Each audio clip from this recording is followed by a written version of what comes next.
ketika baginda berangkat ke Istana Negara, istiadat melafaz sumpah. Khamis lalu secara rasminya Al-Sultan Abdullah Riayatuddin Al-Mustafa Billah Shah mengangkat sumpah jawatan sebagai Yang di-Pertuan Agong YDPA ke-16 bagi tempoh 5 tahun. Sistem penggiliran 5 tahun sekali ini menjadikan institusi YDPA unik dan berbeza dengan negara lain di dunia. Sungguh pun begitu, tidak dinafikan ada cubaan pihak tertentu cuba mencabar kesucian dan kedaulatan institusi berkenaan. Ikuti perkongsian pendapat pakar sejarah Universiti Kebangsaan Malaysia UKM, Profesor Madya Dr. Muhammad Samsudin mengenai institusi Yang di-Pertuan Agong bersama wartawan Nur Ashikin Marhayin. Institusi Yang di-Pertuan Agong ni agak istimewa.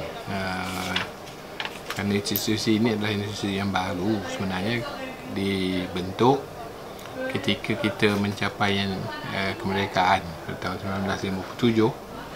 Jadi pada ketika itu kerajaan memikirkan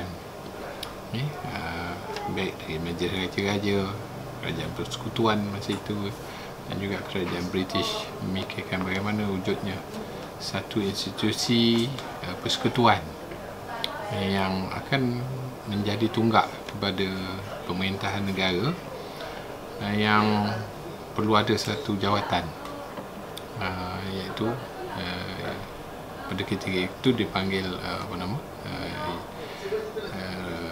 Yang di-Pertuan Agong lah. Tapi saya juga harus nyatakan bahawa antara yang penting adalah Yang di-Pertuan Agong ini adalah sebagai satu kuasa yang sebenarnya berfungsi sebagai check and balance di antara kerajaan, iaitu sebuah kerajaan kan yang diperintah, iaitu badan yang membentuk badan eksekutif, dan Agong juga menjadi ketua kepada Dewan, iaitu Dewan Parlimen. Agong juga berfungsi untuk melihat dan juga mengawal kedudukan negara dalam sistem pemerintahan yang dikatakan demokrasi berparlimen. So ada ruang-ruang dan bidang kuasa raja, bidang kuasa Yang di-Pertuan Agong itu yang diberikan. So kita tahu tugas-tugas Yang di-Pertuan Agong itu ketua tentera dan lain-lain.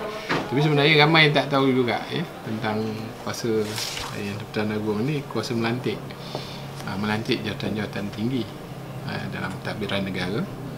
Contoh ketua hakim negara, ketua hakim, dan Yang di-Pertuan Agong juga berfungsi untuk melantik,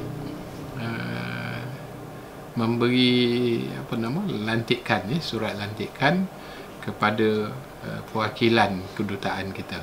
Tetapi kita harus juga lihat dalam Majlis Raja-Raja itu, anggota yang terdiri dalam Majlis Raja-Raja itu yang utamanya adalah dalam kalangan Sultan Toraja yang memerintah.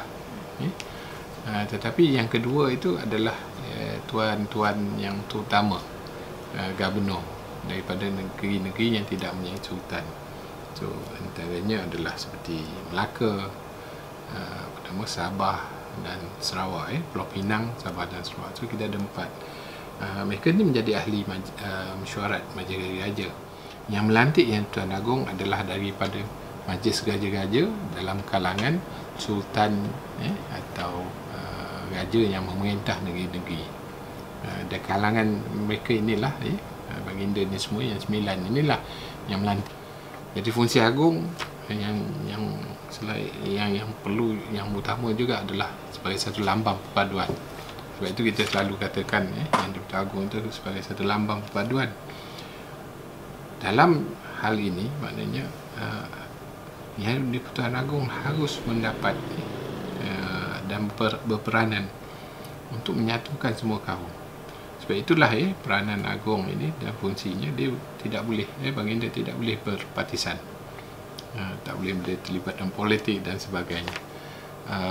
Bagi dia ada dua, satunya bagi Yang di-Pertuan Agong harus melihat semua rakyat itu adalah rakyatnya harus diberikan perhatian.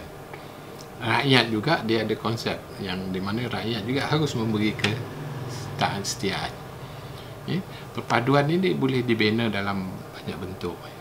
Satu kalau kita lihat kesefahaman dalam mewujudkan satu sistem pemerintahan Dan saya rasa itu sudah ramai yang mengutarakan pandangan supaya kerajaan mengambil perhatian untuk menanamkan pemahaman tentang rukun negara ini. Kalau di Indonesia Pancasila itu menjadi satu dukungan kuat kepada rakyat. Tetapi bagaimana rukun negara di Malaysia ni, saya rasa itu juga harus dilihat, dikaji kan. Penghayatan rukun negara itu kuat ke tidak. Jadi memanglah orang Melayu itu paling dekat dengan institusi Yang di-Pertuan Agong. Dan memang sensitif. Saya rasa pada orang Melayu untuk dipersenda institusi Yang di-Pertuan Agong.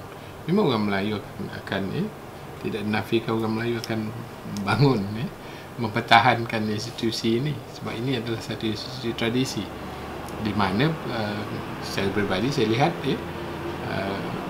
bagi orang Melayu institusi Agong dan orang Melayu itu dekat.